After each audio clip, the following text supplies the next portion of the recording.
நம் வேதத்துல பார்க்கிறோம், நம் விசுவாசத்தின் அடிப்படையான 3 மிக முக்கியமான நிகழ்வுகள்.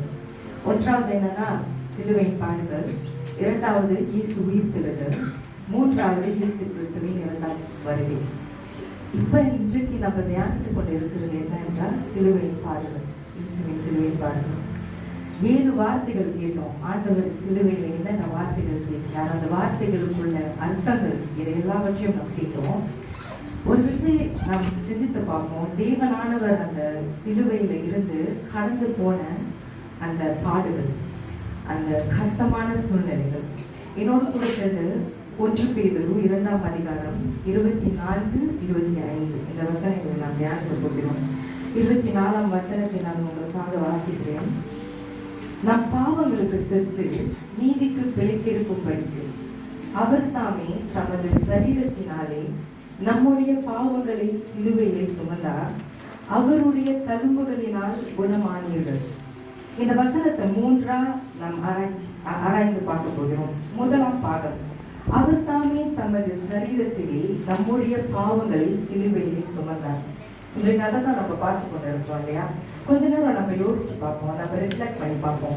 2000 ஆண்டுகளுக்கு முன்பாக இது எப்படி இருந்திருக்கும் இயேசுவானவருக்கு? நம்ம வேதத்துல வாசிக்கிறோம், அவரு தேவகுமாரனா இருந்த போதிலும் அவருடைய உடலானது மனித ரூபத்துல தான் இருந்தது.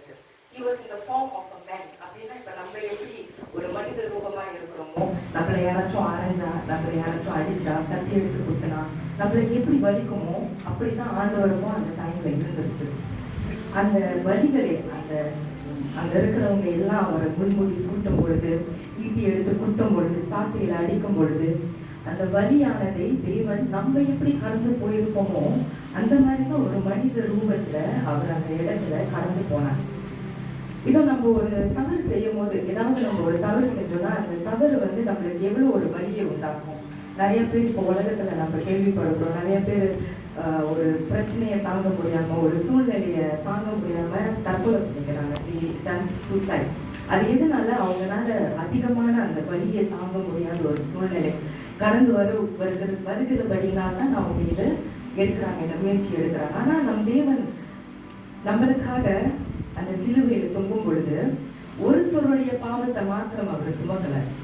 இந்த உலகத்துல இருக்கிற எல்லாருடைய பாவமும் அவர் மேல சுமத்தப்பட்டது என்று நம்ம வாசிக்கிறோம். அது அவருக்கு எப்படி இருந்திருக்கும்? அவர் மனித ரூபத்துல இருக்கும் பொழுது இது யோசனைக்கு அப்பாற்பட்ட ஒரு காரியமா இருக்கு இல்லையா? நம்மளால இமேஜினே பண்ண முடியல ஆண்டவர் எப்படி அதை அங்க தாங்கி இருப்பாரு அப்படின்னு. ஏன்னா அவரு மாத்திரம்தான் இதை நம்மளுக்காக செய்தார். அவருக்கு முன்போ அவருக்கு பின்போ இந்த காரியத்தை யாராலையும் செய்ய முடியாது, செய்யவும் இல்லை. ஆனா இதுல ஒரு அழகான விஷயம் பாத்தீங்கன்னா, ஆண்டவருக்கு தெரியும் இது நடக்கும்னு. தேவனானவர் இயேசுவானவரை நம்மளுக்காக தான் இந்த உலகத்துல நம்மளுடைய பாவத்தை மன்னிக்கும்படியாய், நம்மளுடைய பாவத்தை சுமந்து தீர்க்கும்படியாய், அவர் மறிக்கும்படியாய் நம்மளுக்காக அனுப்பினார். இயேசுவும் மனப்பூர்வமாகத்தான் சிலுவையை சுமந்தார், நமக்காக மரித்தார். ஆனா ஏன் அவர் அதை செய்தார்? Why did God did this act of sacrifice? இந்த 24ஆம் வசனத்தின் இன்னொரு பகுதியை நம்ம பார்க்கும்போது, நம் பாவங்களுக்கு செத்து நீதிக்கு பிழைத்திருக்கும்படி, இதுல பார்த்தோம்னா 2 காரியம். இயேசு சிலுவையில அடிக்கப்பட்டபடியினால் நாம் பாவத்திற்கு மரித்தோம். அது மாத்திரமல்ல, இயேசு சிலுவையில் அடிக்கப்பட்டபடியினால் நாம் நீதிக்கு பிழைத்திருக்கிறோம். இது ஒரு மிக சிறந்த அன்பின் வெளிப்பாடா இருக்கு. இயேசு எனக்காக சிலுவையில் என் பாவங்களுக்கு விலைக்கிரயம் செலுத்திவிட்டார். இதற்காக நாம் நீதிமானாய் வாழ்வதற்காக. இப்ப நான் உங்களுக்கு ஒரு உதாரணம் சொல்றேன். இப்ப நம்ம ஒரு வெக்கேஷனுக்கு போறோம், ஒரு சுற்றுலா பயணத்துக்கு போறோம். நம்ம ஒரு ஹோட்டல் புக் பண்ணோம், நம்ம கையில காசு இல்லை. ஸோ நம்ம போயிட்டு ஒரு 1 ஸ்டார் ஹோட்டலை புக் பண்ணிடுறோம்.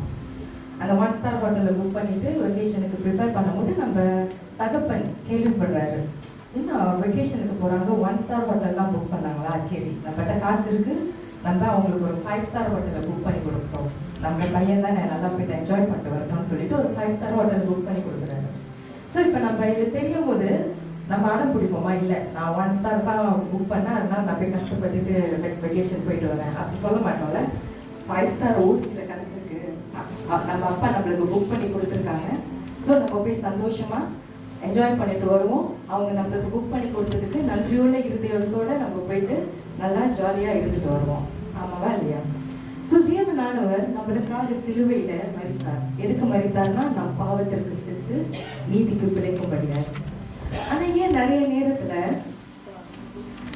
நம் பாவத்தை தொடர்ந்து செய்து கொண்டு இருக்கிறோம்? தேவன் விலைக்கிரயத்தை செலுத்தி விட்டார். ஆனா நிறைய நேரத்துல நம் திரும்பியும் பாவ வாழ்க்கைக்குள்ளார பாவத்தை செய்து கொண்டு இருக்கிறோம் இல்லையா? ஏன் அதை நம்ம செய்து கொண்டு இருக்கிறோம்? நம் தகப்பனின் அன்பான இருதயத்தை நம்ம நிறைய நேரம் அசத்த பண்ணி கொண்டு இருக்கிறோமா? நாம் சிந்தித்து பார்க்க வேண்டும். இந்த வசனத்தின் 3ஆம் பகுதி, அவருடைய தழும்புகளினால் குணமானீர்கள்.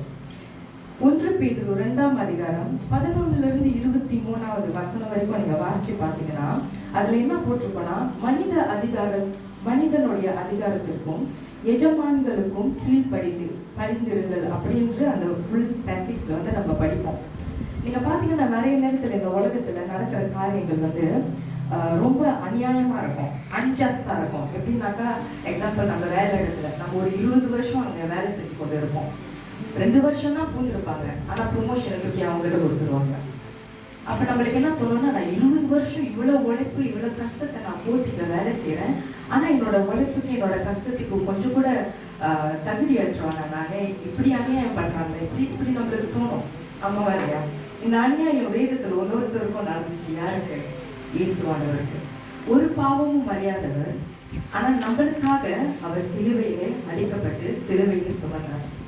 நீங்க 1 பேதுரு 2ஆம் அதிகாரம் 20வது வசனத்துல பாத்தீங்கன்னா அது இப்படியாக வாசிக்கப்பட்டிருக்கு. நீங்கள் குற்றம் செய்து அடிக்கப்படும் போது பொறுமையோட சகித்தால் அதிலே என்ன கீர்த்தி உண்டு?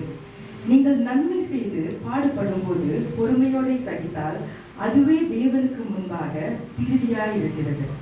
21வது வசனத்துல, இதற்காக நீங்கள் அழைக்கப்பட்டும் இருக்கிறீர்கள், ஏனெனில் கிறிஸ்துவும் உங்களுக்காக பாடுபட்டு நீங்கள் தம்முடைய அடிச்சுவடுகளை தொடர்ந்து வரும்படி உங்களுக்கு மாதிரியாய் பின் வைத்து போனார்.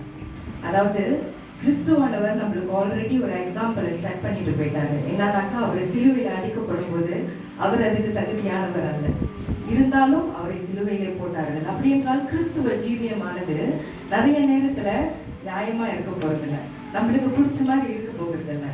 ஏன்னா தேவனானவர் நம்மளுக்கு முன்னாடியே வாக்குறுதி கொடுத்தது என்னவென்றால், கிறிஸ்துவை போல நாம் செய்த தவறுகளுக்காக நாம் பாடுபடுவோம், செய்யாத தவறுக்காக நாம் கண்டிப்பா பாடுபடுவோம்.